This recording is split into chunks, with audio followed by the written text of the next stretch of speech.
Brother Fox was a clever cuss, full of wily wisdom and rabbit meat in the late summer sun. He spread his sleek body out on a bank overlooking the valley and aimed his belly towards the south to catch the warmest rays. Now to the blue jays squabbling in a tree above, he looked fat and content. However, on this day, he was quite unsettled.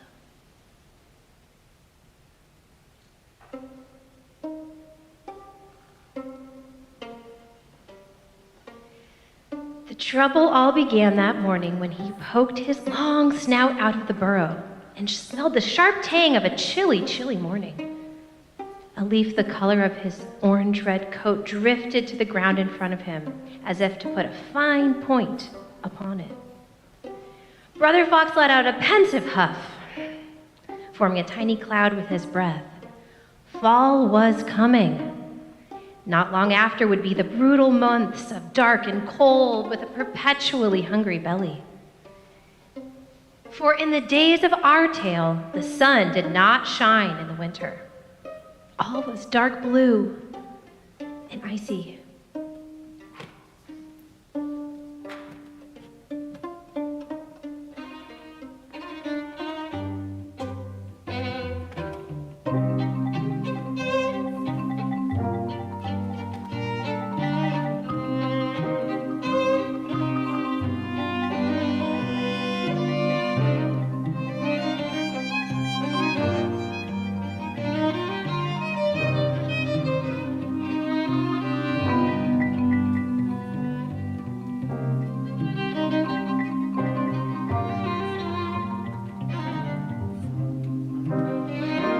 Brother Fox hated winter.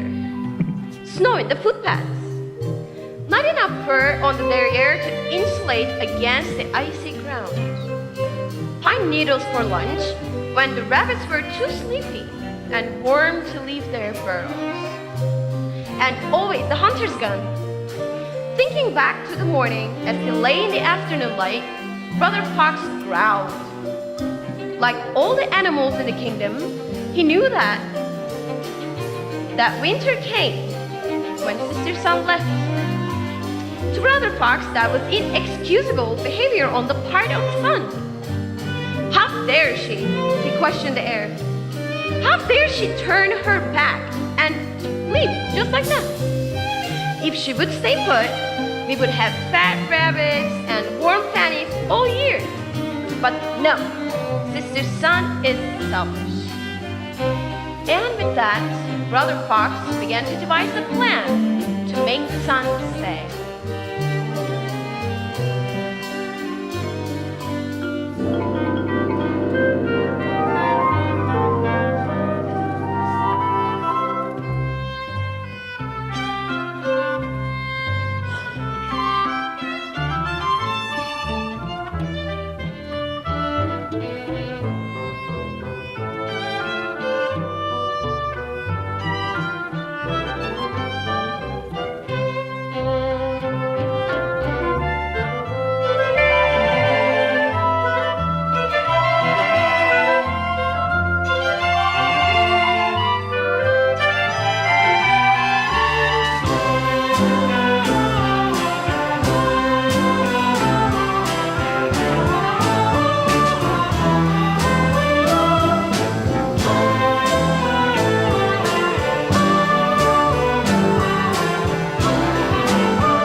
That evening, when Sister Sun slipped beneath the horizon and the owls appeared, Brother Fox leapt into the highest treetop and began to climb his way up, up, up unto the sky, delicate toes grasping on one golden star, then another until he reached the moon.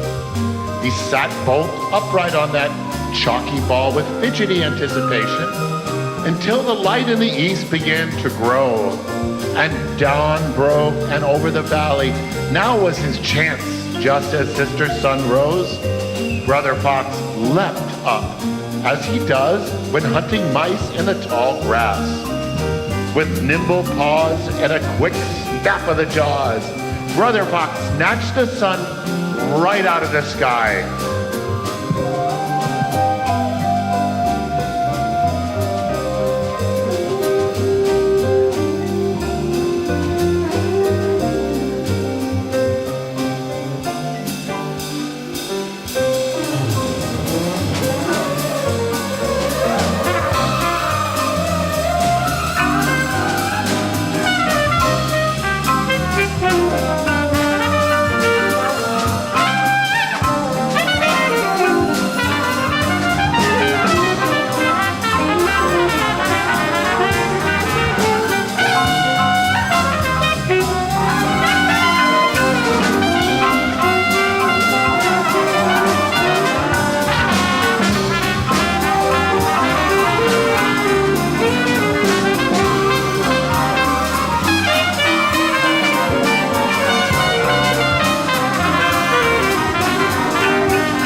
The sun was certainly in a fix. But something you should know about Sister Sun is that she is patient and wise. In fact, she excels at the waiting game.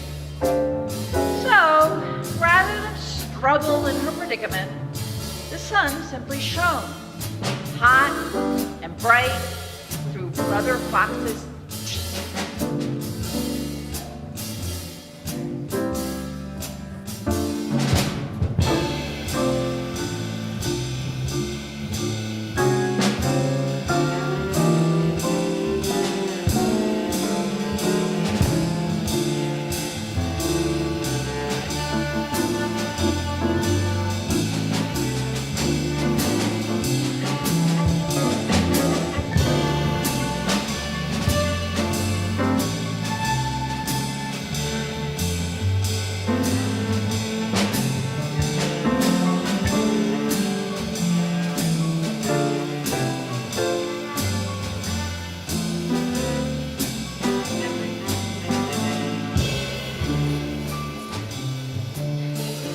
To nobody's surprise, Brother Fox soon found himself very dry and hot and thirsty.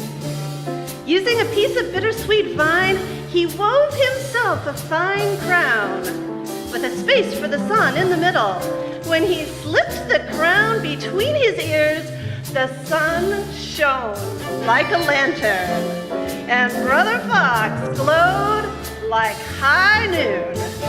So outfitted, and with every other forest animal tagging along behind, in a parade of curiosity, Brother Fox headed to the river.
When everyone reached the riverbank, the animals gathered around to see what would happen next. Despite his thirst, Brother Fox could not resist the opportunity for a speech. He cleared his throat. My dearest friends, I stand before you today not as your Brother Fox, but as a king. See how I have tamed Sister Sun? She sits on my head and does my bidding. Now she will stay and we will be warm and fat all winter. All you need do is ask for brightness and heat, and I will provide it. And I will only occasionally charge the smallest of fees for my service. Some eggs, a few bowls or rabbits. Trifles, really. All hail me. And with a grand flourish, Brother Fox bent his head to drink at the river's edge. But heavy is the head who wears the crown, especially if that crown has the sun attached to it. Before he could lap even one drop of the cooling water, Brother Fox lost his balance. Down into swift current he tumbled, furry tail over teacup, sun, crown, and all, with a great splash that soaked everybody.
Sister Sun was surprisingly buoyant.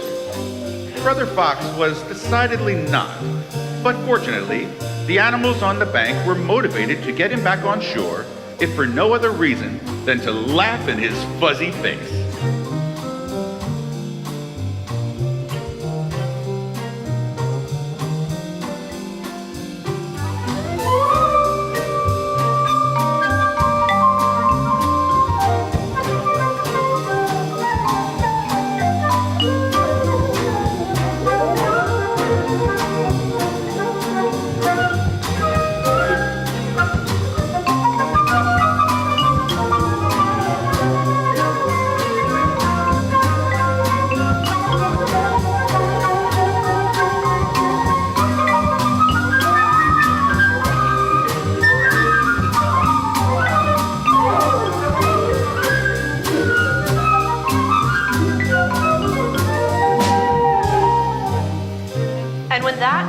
had died down, and the sun, in her kindness, had dried every bit of fur, feather, skin, and scales on the riverbank. The animals settled in her presence to sort things out. For while Fox's attempt at getting the sun to stay was ill-advised, everyone did agree that the absence of the sun in the winter was a real hardship. "Why," said an opossum, "why do you leave us? We shiver and shiver when you are gone." "You take all the green leaves with you," said a rabbit, who was particularly fond of green leaves. "It is hard to find food," said a nuthatch. "It is hard not to end up being food," said a squirrel. And they looked at the sun for a response. The sun sighed.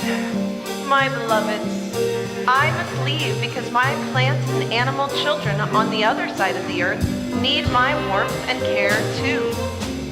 I am capable of so many things, but I cannot do everything. I cannot be everywhere all at once. It makes me sad to leave you in such hardship. But consider that when you are warm with full bellies, there are others just like you, as cold as ice on the other side of the planet." Everyone got pretty quiet after that, even the sun. Nobody wanted anyone to suffer. The problem seemed impossible.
A hedgehog spoke up.